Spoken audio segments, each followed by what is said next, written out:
Samuel 21. Then David went into Nob, to the priest Ahimelech. And Ahimelech was astonished that David had arrived. And he said to him, "Why are you alone, and no one is with you?" And David said to the priest Ahimelech, "The king has instructed to me a word," and he said, "Let no one know the matter about which you have been sent by me, and what type of instructions I have given to you. For I have also summoned servants to one and another place. Now therefore, if you have anything at hand, even 5 loaves of bread, or whatever you may find, give it to me." And the priest, responding to David, said to him, "I have no common bread at hand, but only holy bread. Are the young men clean, especially from women?" And David responded to the priest, and said to him, "Indeed, as concerns being with women, we have abstained since yesterday and the day before, when we departed, and so the vessels of the young men have been holy. And although this journey has been defiled, it will also be sanctified today as concerns the vessels." Therefore, the priest gave to him sanctified bread.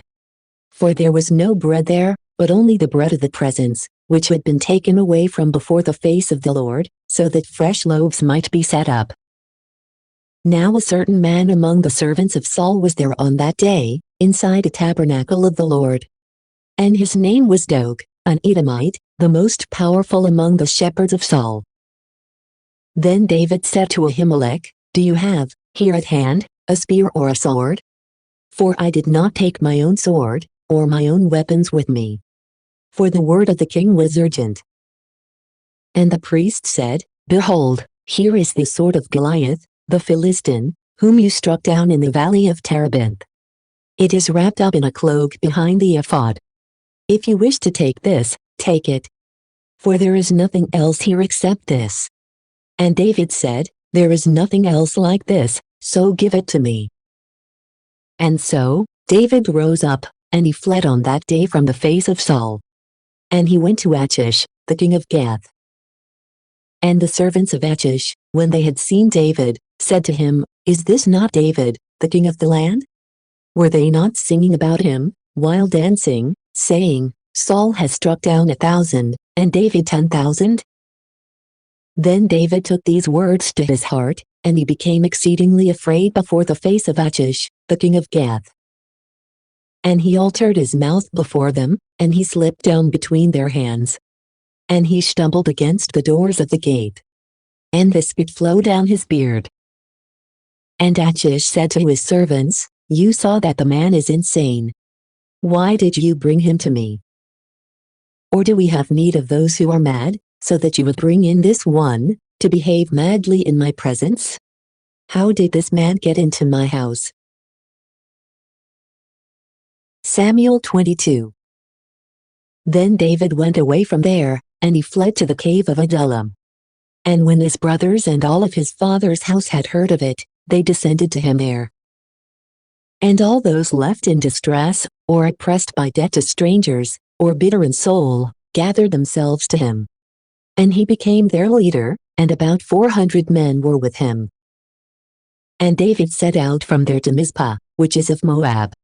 And he said to the king of Moab, "I beg you, let my father and my mother remain with you, until I know what God will do for me."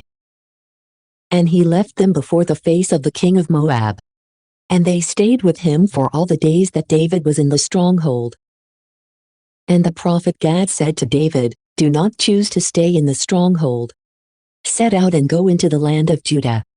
And so, David set out, and he went into the forest of Herath.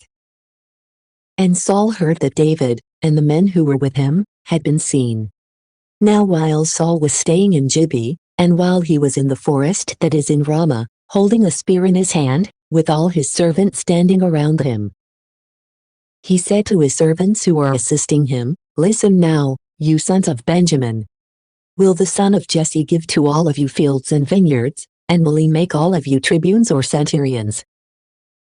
So that you would all conspire against me, and so that there is no one to inform me, especially when even my son has formed a pact with the son of Jesse? There is no one among you who grieves for my situation, or who would report to me.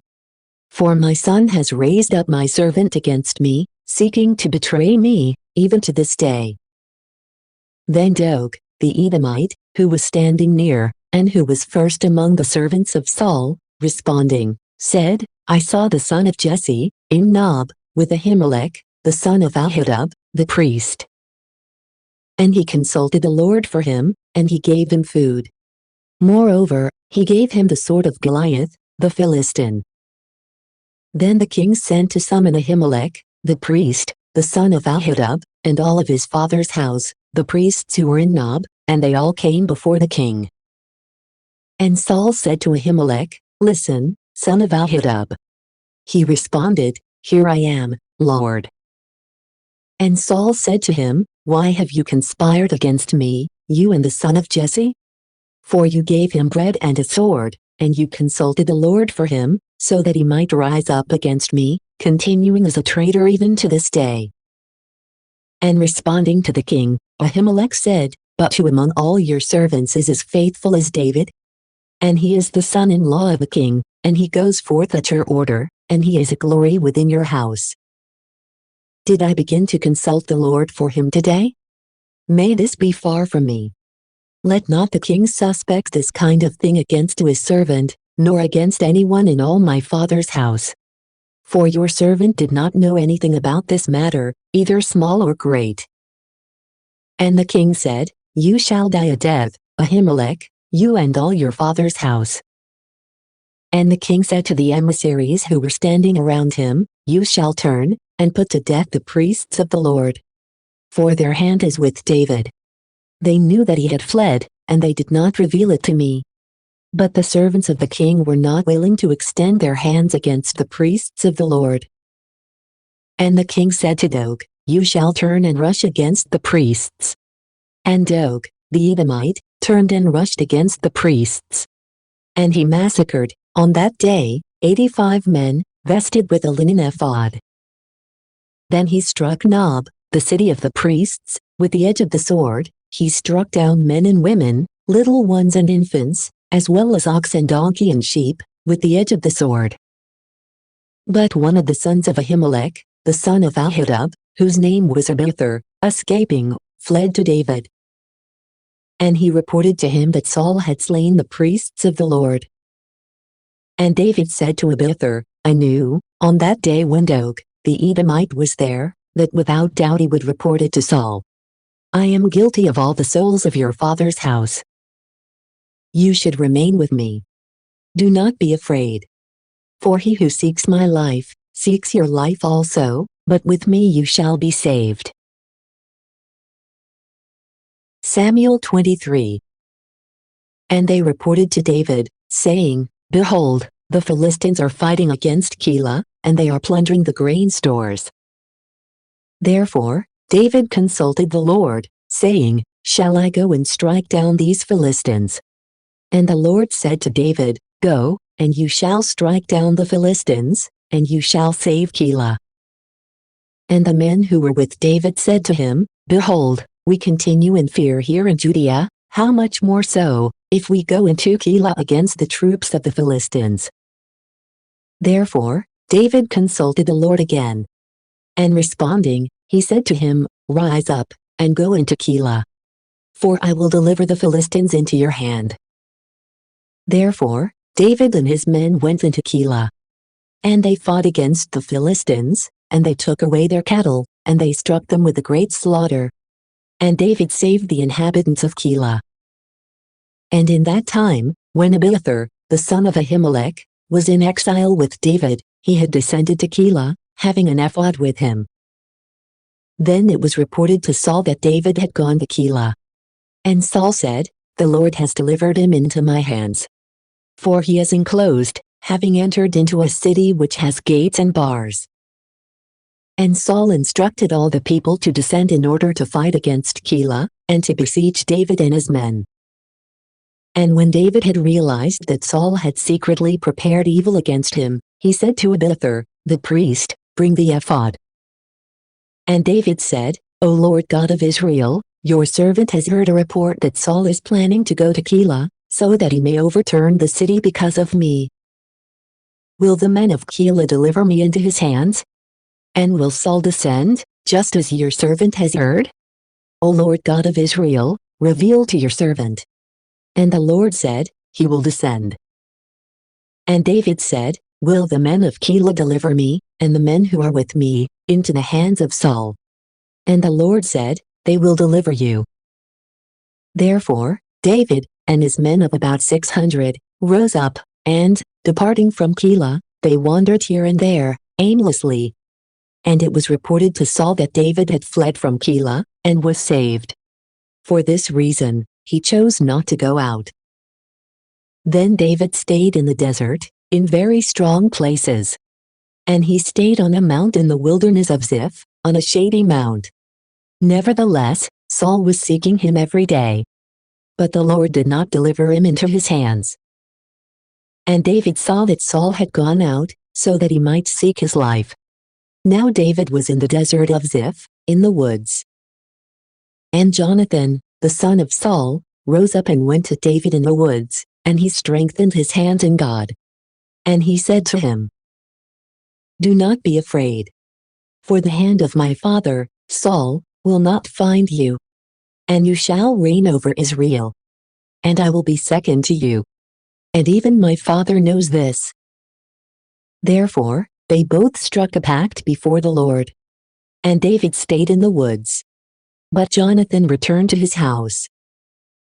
Then the Ziphites ascended to Saul at Gibeah, saying, Behold, is not David hidden with us in very secure places in the woods on the hill of Hachilah, which is to the right of the desert?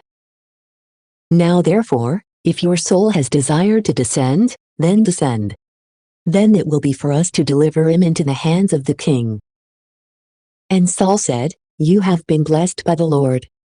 For you have grieved for my situation. Therefore, I beg you, go forth, and prepare diligently, and act carefully. And consider the place where his foot may be, and who may have seen him there. For he thinks, concerning me, that I craftily plan treachery against him.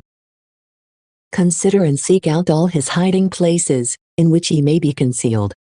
And return to me with certainty about the matter, so that I may go with you. But if he would even press himself into the earth, I will search him out, amid all the thousands of Judah. And rising up, they went to Ziph before Saul. But David and his men were in the desert of Maon, in the plain to the right of Jeshimon. Then Saul and his allies went to seek him. And this was reported to David. And immediately, he descended to the rock, and he moved about in the desert of Maon. And when Saul had heard of it, he pursued David in the desert of Maon. And Saul went to one side of the mountain. But David and his men were on the other side of the mountain. Then David was despairing that he would be able to escape from the face of Saul.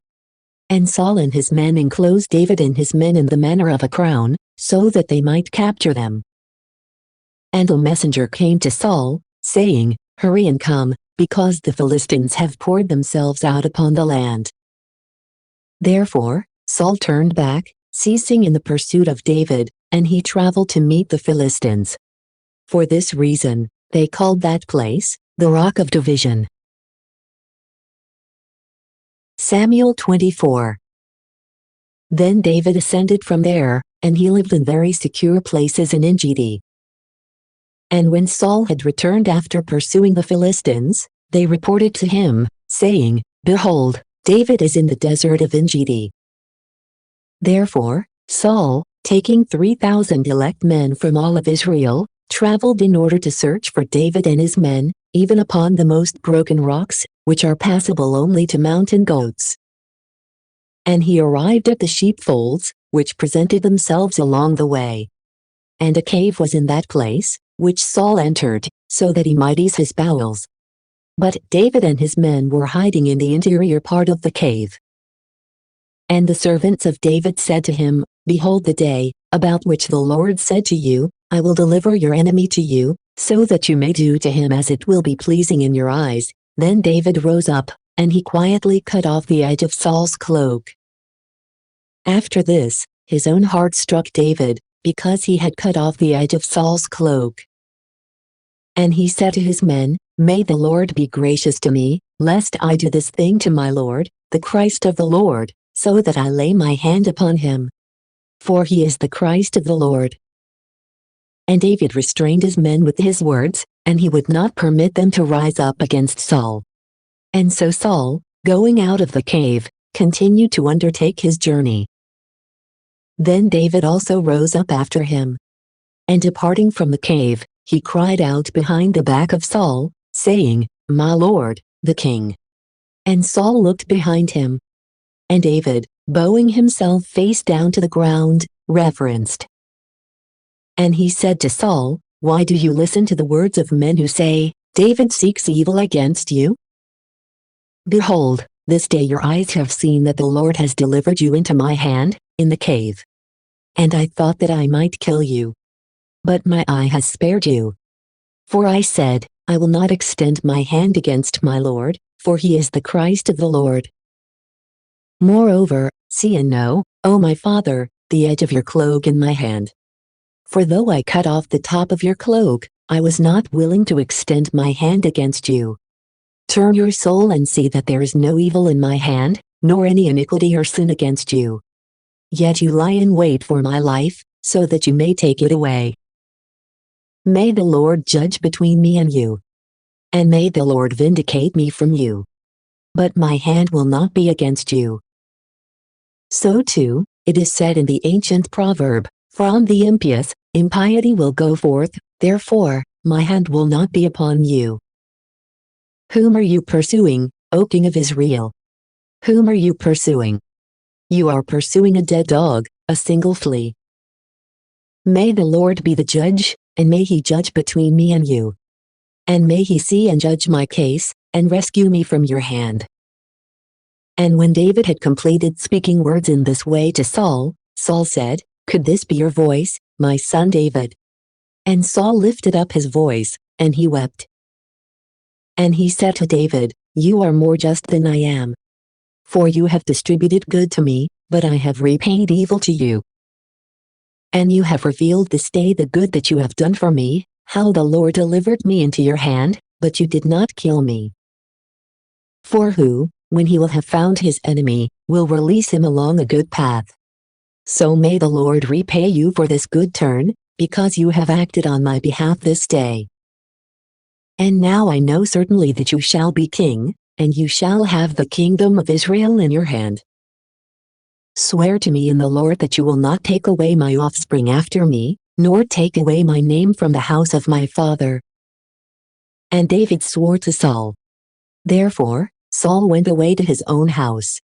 And David and his men ascended to places that were more secure. Samuel 25.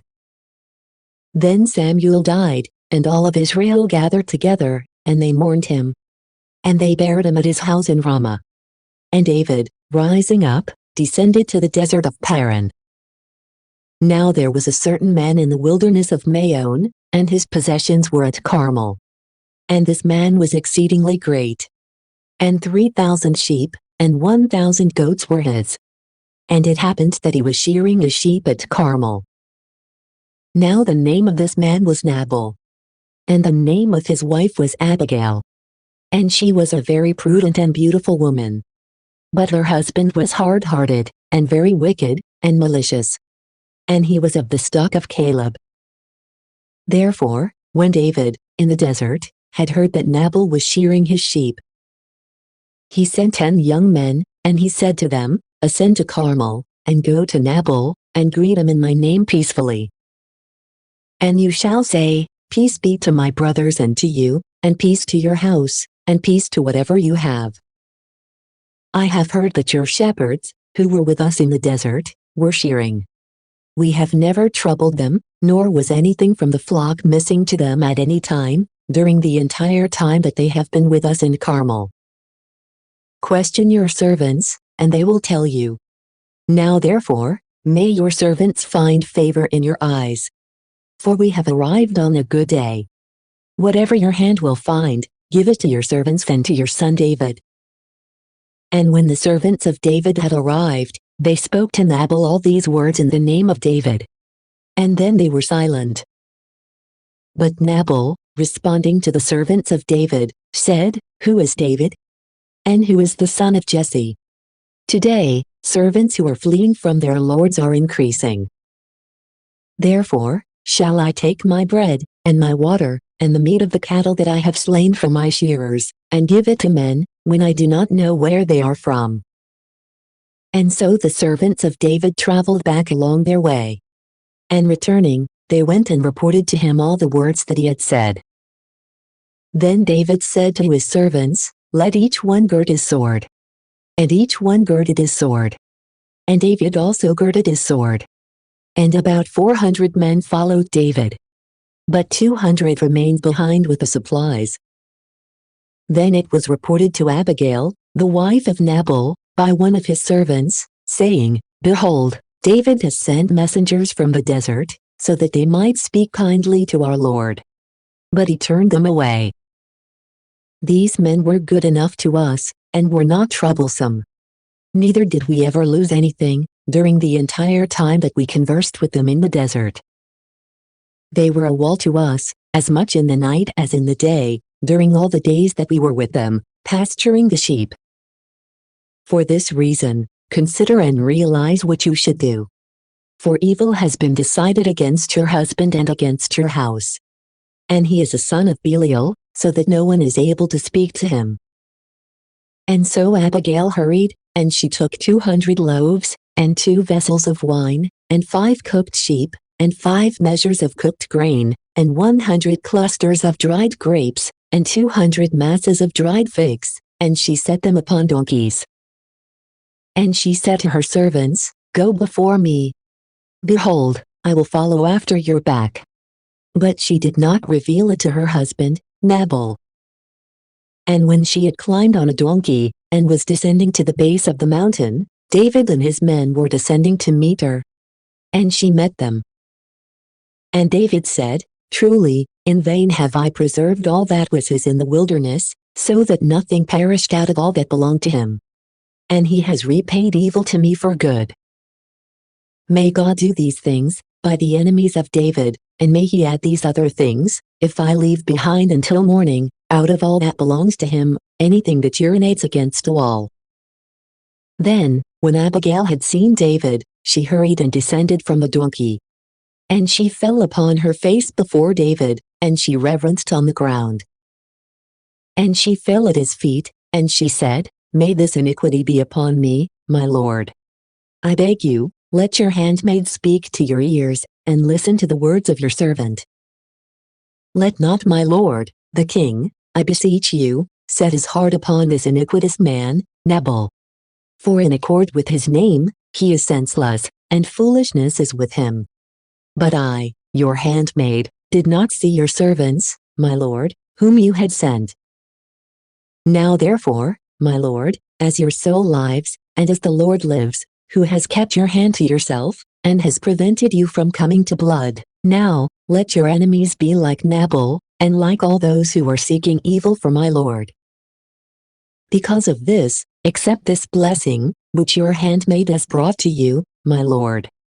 And give it to the young men who follow you, my lord.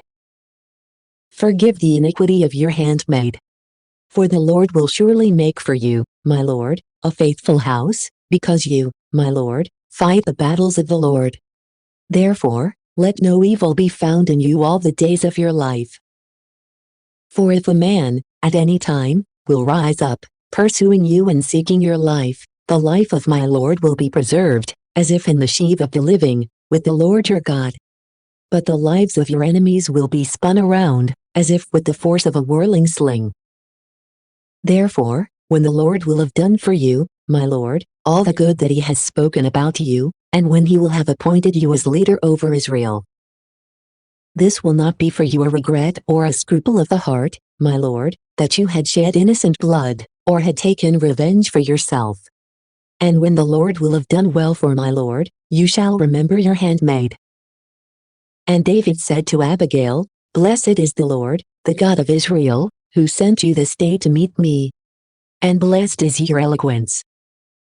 And blessed are you, who prevented me today from going to blood, and from taking revenge for myself with my own hand. But instead, as the Lord God of Israel lives, he has prevented me from doing evil to you. But if you had not come quickly to meet me, there would not have been left to Nabal by the morning light anything that urinates against the wall." Then David received from her hand all that she had brought to him. And he said to her, "Go in peace to your own house. Behold, I have heeded your voice, and I have honored your face." Then Abigail went to Nabal. And behold, he was holding a feast for himself in his house, like the feast of a king. And the heart of Nabal was cheerful, for he was greatly inebriated. And she did not reveal a word to him, small or great, until morning. Then, at first light, when Nabal had digested his wine, his wife revealed to him these words, and his heart died within himself, and he became like a stone. And after 10 days had passed, the Lord struck Nabal, and he died. And when David had heard that Nabal was dead, he said, "Blessed is the Lord, who has judged the case of my reproach at the hand of Nabal, and who has preserved his servant from evil. And the Lord has repaid the malice of Nabal upon his own head." Then David sent and he spoke with Abigail, so that he might take her to himself as wife. And David's servants went to Abigail at Carmel, and they spoke to her, saying, "David has sent us to you, so that he might take you to himself as wife." And rising up, she reverenced prone on the ground, and she said, "Behold, let your servant be a handmaid, to wash the feet of the servants of my lord." And Abigail rose up and hurried, and she climbed upon a donkey, and 5 girls went with her, her attendants. And she followed the messengers of David, and she became his wife. Moreover, David also took Ahinoam of Jezreel. And both of them were his wives. Then Saul gave his daughter Michal, the wife of David, to Palti, the son of Laish, who was from Galim. Thank you for watching. If you like the content on this channel, please press subscribe, the like button or comment below. We'd love to get your tips. See you next time.